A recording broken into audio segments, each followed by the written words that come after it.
here with my bookmark. What is happening? Are we all about to die?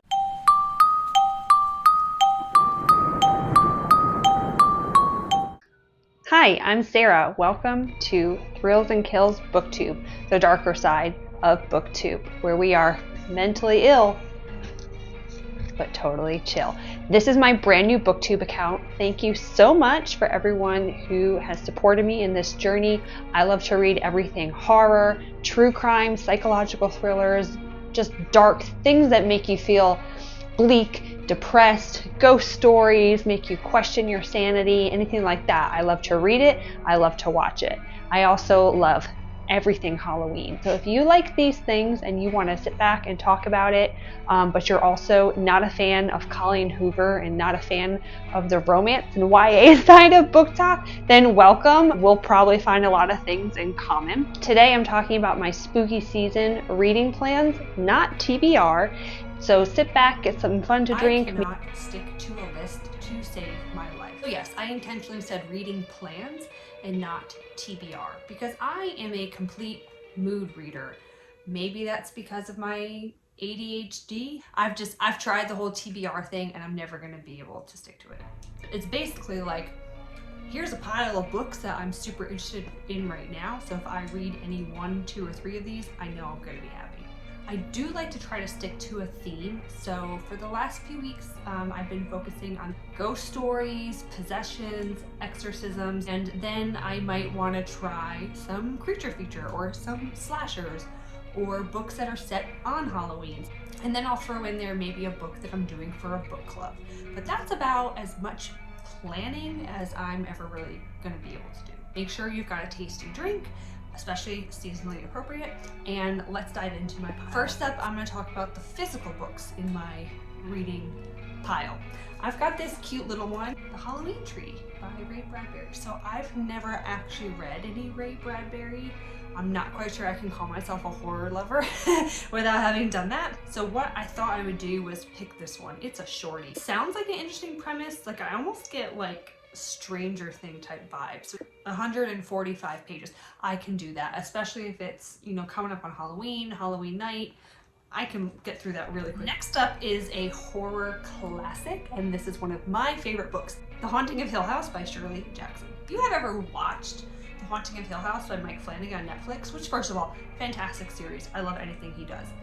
The only thing it has in common with the book is the name and the fact that it's set in a house. That's basically it. So if you have not read this, but you've seen the Netflix series, I just want to caution you that it's not going to be the same. Shirley is like the OG badass female horror writer. Shirley Jackson is your girl. I've always loved this book. It's relatively short as well, 182 pages. It goes really quickly. She is so good at building atmosphere and dread, and you are like questioning yourself, like, did that actually happen? Is this house alive? Like, what is happening? Are we all about to die?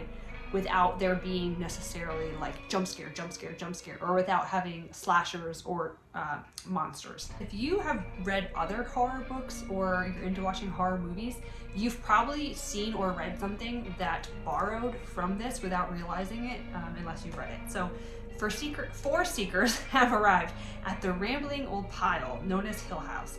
Dr. Montague, an occult scholar looking for solid evidence of psychic phenomenon, Theodora, his lovely and light-hearted assistant, Luke, the adventurous future inheritor of the estate, and Eleanor, a friendless, fragile young woman with a dark past.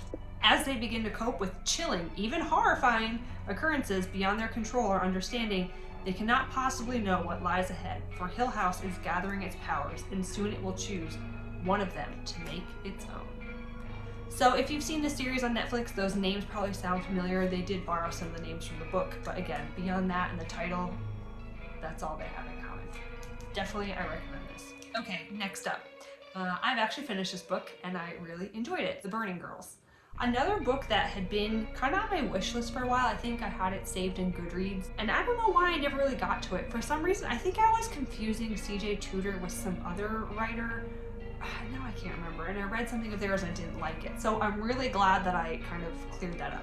I'm actually reading this as part of a read-along with the Grim Readers Book Club on Instagram. I'll tag them below. This was a September pick and we've been kind of discussing it through Instagram. It takes place in rural England. There is a vicar, a female vicar actually, and at first the way it's written very purposely that you don't necessarily think it's a female vicar and her teenage daughter, and something happens at the church that she has been preaching at, and so she has to move suddenly, take over a position at a church where the previous vicar has died.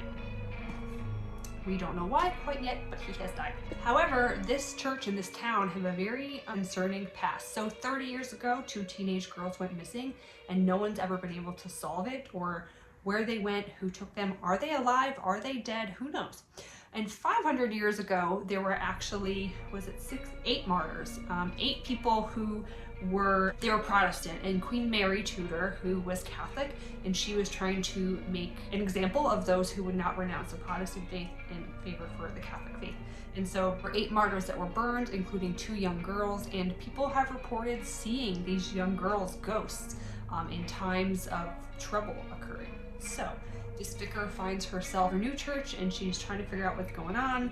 Hijinks ensue between her and her daughter and the people of the village. I really enjoyed it. One, I am so excited to read this book, but even more excited just to kind of like stare at it all day. And that is Revelator by Daryl Gregory. Can we just take a moment to appreciate like how beautiful that is? Gorgeous. It's got like those uneven pages. I'm so excited, but like I said, I think I'm more excited just to stare at it. I am in a few different horror groups. The biggest one is Books of Horror on Facebook, and this keeps getting recommended in there. And then I kind of picked it up and I saw on the back that Stephen Graham Jones and Paul Tremblay both recommended it. I'm not a huge Paul Tremblay fan, but Stephen Graham Jones is one of my favorite authors, and so he said, "Gods and moonshine in the Great Depression, written with the tenderness and brutality only Daryl Gregory could have done." So between the beautiful cover art and the fact that Stephen Graham Jones says that gods and moonshine in the Great Depression, like that's all I needed, but you know, it's always good to at least have some sort of idea what a book is about. It says, in 1933, 9-year-old Stella is left in the care of her grandmother, Monty, in the backwoods of Tennessee. These remote hills of the Smoky Mountains are home to dangerous secrets. And soon after she arrives, Stella wanders into a dark cavern where she encounters the family's personal god, an entity known as Ghost Daddy. Not that kind of daddy. Years later, after a tragic incident that caused her to flee, Stella, now a professional bootlegger, returns for Maudie's funeral and to check on the mysterious 10-year-old girl named Sunny, whom Maudie adopted. Sunny appears innocent enough, but she is more powerful than Stella could imagine, and she's a direct link to Stella's buried past and her family's destructive faith. If I were one to make a TBR list, this would be like the very first one on the top of my list. But, you know, ADHD brain, interest could change. Next week I might decide I don't even like reading, so we'll see when I get to it. But I'm excited. Okay, I've got 2 more physical books before I move on to my Kindle books. These are perfect for the Halloween season. I'm a little bit late in getting to them. It is what it is. First up, speaking of Stephen Graham Jones, My Heart is a Chainsaw. I loved Mom Girls, Night of the Mannequins, and The Only Good Indians, right here, was one of my favorite books last year. I've heard really disappointing things about this, even from people who love Stephen Graham Jones. So we'll see. I hear it's going to be a sequel. I know he's working on the 2nd book right now because I've even seen the cover art. But this, as far as I understand it, follows a young girl named Jade. She's our main character, and some things are going down in her town, and she is a big horror fan, and she kind of starts putting 2 and 2 together that, oh shit, like I'm in the middle of a slasher horror movie, essentially. And so I've read reviews saying that she's kind of like narrating in her head, oh, well, in the movie this would happen, and then like the final girl would do this, and da da da da. And so some people have liked that and some people haven't. We'll see. His writing style, his storytelling is definitely an acquired taste. It's not for everybody. It says you won't find a more hardcore 80s slasher film fan than high school senior Jade Daniels. And you won't find a place less supportive of girls who wear torn t-shirts and Too Much Eyeliner, then Proof Rock, nestled 8,000 feet up, holy shit, in a mountain in Idaho alongside Indian Lake. Home to both Camp Blood, site of a massacre 50 years ago, and as of this summer, Terra Nova, a second home celebrity Camelot, being carved out of a national forest. Yep, that's gotta be a reference to Camp Crystal Lake, Friday the 13th, the Jason hockey mask movies. I'm excited. I think it'll be really great for Halloween. I'm hoping I'll like it. Okay, this next one, I bought this book last fall at Books A Million, and I thought I was gonna get to it right away. It's almost a year later and I haven't, and that is Slewfoot by Brum. I've never read anything by his. I have seen his artwork, which is just amazing. So he has done all the artwork on this book and on others. I mean, look at the beautiful inside. Oh. So I have a book club, a dark and twisty book club, through the Book Club's app or website. Ooh, look at this. I have put this on the poll now twice, and no one votes for it. No one in my book club is designed for horror readers, thrillers, and no one wants to read this book with me. This is in the 1600s New England. Is it Massachusetts actually? So the Puritans, those jackasses. There's Abatha, who is recently widowed and she's become an outcast, and so she starts to befriend Slewfoot. Connecticut, 1666. An ancient spirit awakens in a dark wood. The wild folk call him Father, Slayer, Protector. The colonists call him Slewfoot, Demon, Devil. To Abatha, a recently widowed cast, alone and vulnerable in her pious village, he is the only one she can turn to for help. Together, they ignite a battle between pagan and Puritan, one that threatens to destroy the entire village, leaving nothing but ashes and bloodshed in its wake. If it is a devil you seek, then it is a devil you shall have. Halloween season, beautiful illustrations, but also I grew up in New England. I've always been super interested in the history of the Puritan, Plymouth Rock, Plymouth Colony, the Salem witch trials, and I don't know if you guys ever saw that show called Salem. Was it on CW? I think I watched it when it was on Netflix. It was so good. All right, let's move on to Kindle and then Audible. First book I have is actually our September pick for the Dark and Twisty Book Club, and that is Chasing the Boogeyman by Richard Chismar. I am enjoying it so far. I'm only 2 chapters in. It's got a shout out from Stephen King, and I know he's written a book with Stephen King, so I know it's supposed to be super meta. It's not true crime, but it's based on the town that he grew up in, and the main character is himself, but himself in a fictional story. I don't quite have a good grasp yet how much is real and how much is the novel. He's definitely blending the lines. The 80s, it's his town in Maryland as he is growing up, and so there is the boogeyman, and he has sort of had this reign of terror on this town this summer as girls are going missing and being found murdered in the woods, and people are trying to figure out what's going on. Okay, so then the next book that I really want to read, Winter Set Hollow. Look at that. Isn't that neat? So this is supposed to be folk horror, and again, I keep hearing really good things in my Books of Horror Facebook group. Seems like every week someone is reading it and raving about how good it is. It says, everyone has wanted their favorite book to be real, if only for a moment. Everyone has wished to meet their favorite characters, if only for a day. But be careful in that wish, for even a history laid in ink can be repaid in flesh and blood. And reality is far deadlier than fiction, especially on Addington Isle. Winterset Hollow follows a group of friends to the place that inspired their favorite book, a timeless tale about a tribe of animals preparing for their yearly end of summer festival. I don't know, just reading that, it's kind of like Velveteen Rabbit meets Midsummer. I don't know, when they say end of summer festival and friends traveling, it makes me think of that, and that really freaks me out. So it says a uniquely original story with twists and turns. All right, the third and final Kindle book I want to get to is one of the October picks for my book club, and that is Gallows Hill by Darcy Coates. I've never read any Darcy Coates. I know she's really well known for her haunted house books. This one, I keep calling it The Haunting of Gallows Hill, but it's just called Gallows Hill. So all I know is that Gallows Hill is an award-winning winery where there used to be public executions, way back in colonial days. I don't know if that is good for the terroir or what have you. Good for the grapes, which then makes the wine. I don't know, but I'm here for it. The parents die, and then they've left the vineyard to the adult daughter, and she comes back into town to take over control of the vineyard. She doesn't want to do it. She's been away for 10 years, in fact, because the place just creeped her the fuck out.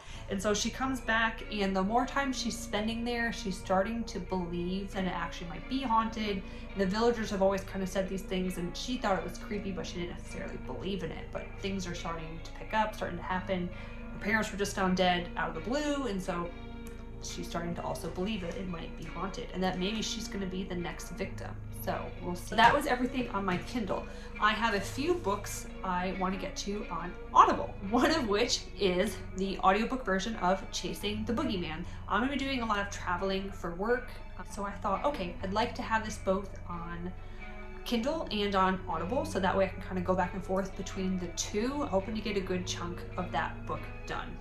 The other two, The Exorcist. I don't think I need to explain that one to you, but I've been kind of reading different Exorcist type books lately. I read The Exorcist House, which is very interesting and has a lot of references to the original Exorcist. I read it as a teenager and I watched the movie as a teenager. I haven't read it since. I'm super excited to get back into that. And the author himself, William Blatty, actually does part of, if not all of, I think, the narration on Audible. And I've heard that it is amazing audiobook. I think that's cool when the author themselves is the one narrating it. So super excited for that. And then the last one, I got Amityville Horror on Audible. It's a house in Long Island owned by the DeFeo family, and it's haunted and shit goes down, basically. It's actually a pretty terrifying movie for the time it was made. An interesting fact, my aunt, her married last name is DeFeo, so no relation to that family, but I just always thought that was interesting. Last name DeFeo, and they lived near the town of Amityville. Okay, that's everything I'm hoping to get to. That's basically just my big pile that if I get to any sort of random combination of these books in the next month, I'll be happy with that. So that's the list.